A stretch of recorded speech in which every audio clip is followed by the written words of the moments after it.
ये चैनल केवल मनोरंजन के लिए है। हम किसी भी तरह के अंधश्रद्धा को बढ़ावा नहीं देते। यदि आप हमारे चैनल पे नए हो तो चैनल को सब्सक्राइब करना ना भूलें और बेल आइकन पे क्लिक करें ताकि हमारे सारे न्यूज स्टोरीज आप सबसे पहले देख सकें। एक चर्च था जहां रहते थे 3 राजा।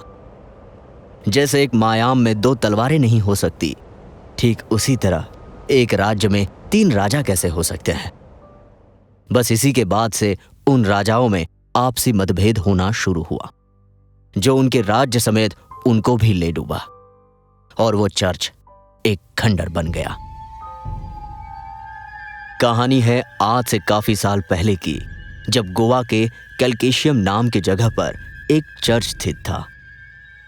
गोवा तो वैसे ही टूरिस्ट की फेवरेट जगह है और उस जमाने में यह चर्च भी बड़ा प्रसिद्ध था। उस राज्य के एक नहीं बल्कि 3 राजा हुआ करते थे, जिनमें हमेशा राज्य को लेकर लालसा और लोभ की जंग छिड़ी रहती थी। एक शाम की बात है, उसी राज्य का एक फादर चर्च के उन 3 राजाओं में से एक राजा होलगर के पास पहुंचता है। मालिक, आप हैं तो सबसे महान। इस राज्य को आपके जैसे राजा की जरूरत है।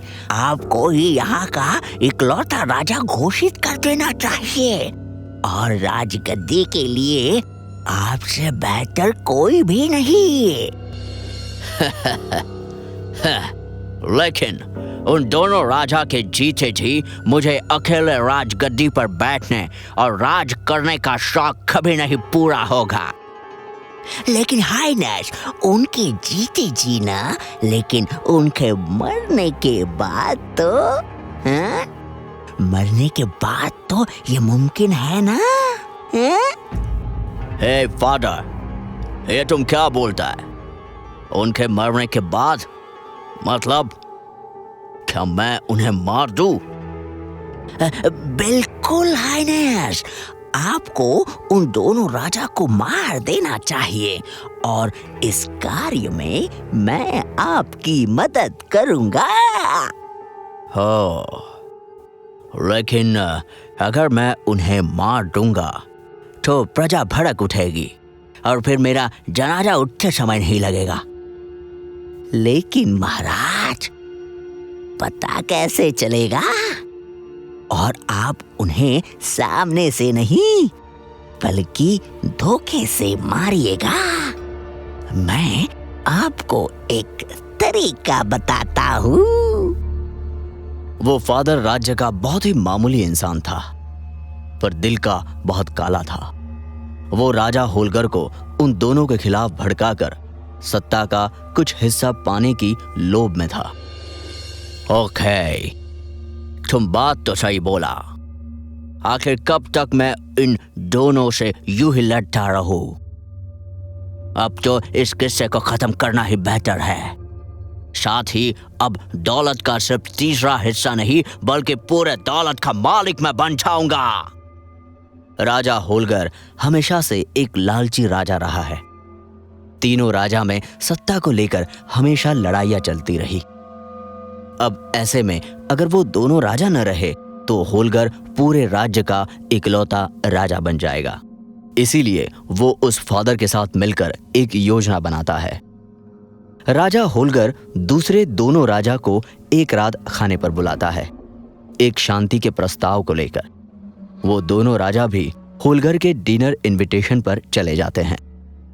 राजा होलगर, हमें विश्वास नहीं हो रहा, तुम हमें शांति का प्रस्ताव दे रहे हो।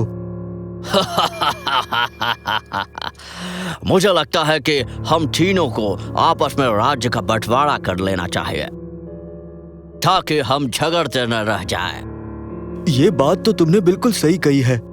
हम तीनों राजाओं को बराबर में सत्ता बांट लेना चाहिए। बाकी सारी बातें हम कर लेंगे, पर मुझे लगता है कि पहले आप दोनों को भोजन ग्रहण कर लेना चाहिए। राजा होलगर बगल में बैठा हल्की मुस्कुराहट के साथ उन दोनों के खाना खत्म होने का इंतजार कर रहा था। कुछ पल बाद दोनों राजा ने कुछ निवालों को खाया ही था कि तभी दोनों छटपटाने लगे। उनकी आंखें लाल होने लगी, उनके मुंह से सफेद झाग निकलने लगा और वो कुर्सी से नीचे जमीन पर गिर गए। होलगर, मुझे तो तुम्हारी नीयत पर पहले से ही शक था। तूने हमारे साथ बहुत बड़ा धोखा किया। बुज़दिल, सामने से जीतने की ताकत तो थी नहीं तुझमें, इसलिए धोखे से खाने में जहर मिला दिया।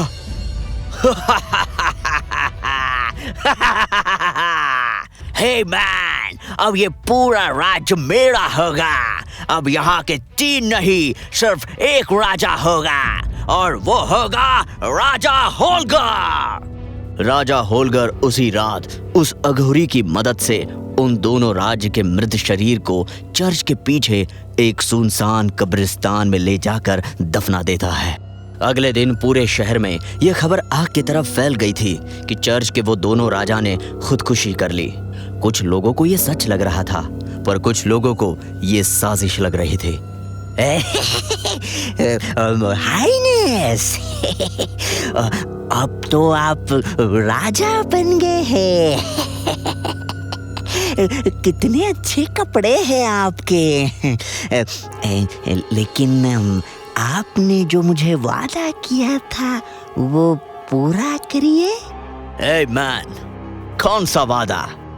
तू तो एक भिखारी है, तेरी जगह तो सड़कों पर है। चल निकल जा इधर से, गेट लॉस्ट। इससे पहले कि मैं तुझे धक्के मार कर यहाँ से निकाल दूं, चल गो खो। होलगर, ये आप गलत कर रहे हैं। आपने मुझे ढेरों दौलत और राज्य के कुछ जमीन देने का वादा किया था। होलगर गुस्से से आग बबूला हो जाता है और गुस्से से उसे मारकर चर्च से बाहर निकाल देता है। उसके बाद फादर ने उसके साथ हुए धोखे का बदला लेने का सोचा। सुनो सेनापति, तुम्हारे राजा को जहर देकर मारा गया है और ये सारा काम राजा होलगर का है। अभी राज्य की प्रजा अपने दोनों राजा के शोक में ही थी। इसी बीच इस खबर ने तो जैसे पूरे राज्य में तहलका मचा दिया। पहले तो किसी को भी उस फादर की बातों में विश्वास नहीं हुआ, लेकिन जब फादर ने कब्र को खुदवाकर उन दोनों राजाओं की लाशें दिखाई, तब ये बात साफ हो चुकी थी कि इन दोनों की हत्या राजा होलगर ने ही की है। राजा होलगर की बात अब पूरे राज्य में फैल चुकी थी। अब दोनों राजाओं के सेनापति ने राजा होलगर के सेना को ध्वस्त कर दिया और इसके साथ ही राजा होलगर, जो कि उस वक्त चर्च में था, उस चर्च को चारों तरफ से घेर लिया। हे लॉर्ड, मैं तो फंस चुका हूँ। इन सेनाओं का गुस्सा देखकर ऐसा लगता है जैसे अगर मैं इनके हाथ में लग गया तो ये मेरी हड्डियां तक नहीं छोड़ेंगे। इससे पहले कि वो मुझे सूली पर चढ़ा दे, मैं खुद को ही खत्म कर देता हूँ। इसके बाद होलगर ने वही पड़े जहर को एक ही सांस में निगल लिया और कुछ ही देर बाद जब सेना अंदर दाखिल हुई तो उन्हें होलगर का मृत शरीर फर्श पर पड़ा मिला, जिसके मुंह से सफेद झाग निकल रहा था। इस घटना के बाद यह पूरा जगह खंडर बन चुका था। अब वहां राज्य करने वाला कोई राजा नहीं था। जो कोई भी राजा नियुक्त होता वो उस चर्च में ज्यादा समय तक नहीं टिक पाता। कहते हैं बहुत जल्द ये चर्च एक हॉन्टेड स्पॉट बन गया, क्योंकि शाम ढलने के बाद चर्च से डरावनी आवाजें, चिल्लाने और लड़ने का शोर वहां से गुजरने वालों को साफ साफ सुनाई देता था। आज भी टूरिस्ट जब उस थ्री किंग चर्च में जाते हैं तो उन्हें तलवारें टकराने, चीखने चिल्लाने की आवाजें आती है। अब उस चर्च को पूरी तरह अबैंडन घोषित कर दिया गया है। कहते हैं उन 3 राजाओं की आत्मा आज भी उस चर्च में पहरा देती है और राज्य के लिए आपस में लड़ती रहती है। मोह और लालच अच्छे अच्छे साम्राज्य को उजाड़ देता है। क्या आप इस चर्च में जाना चाहते हैं? पर उसके पहले आपको इस कहानी को लाइक और कमेंट करना होगा और हमारे चैनल को सब्सक्राइब करना होगा और हमें इंस्टाग्राम पर फॉलो करना होगा।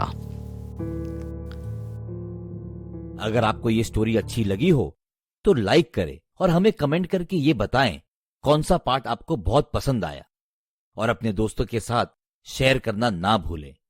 आप हमें फेसबुक और इंस्टाग्राम पेज पर भी फॉलो कर सकते हैं @SkullTales।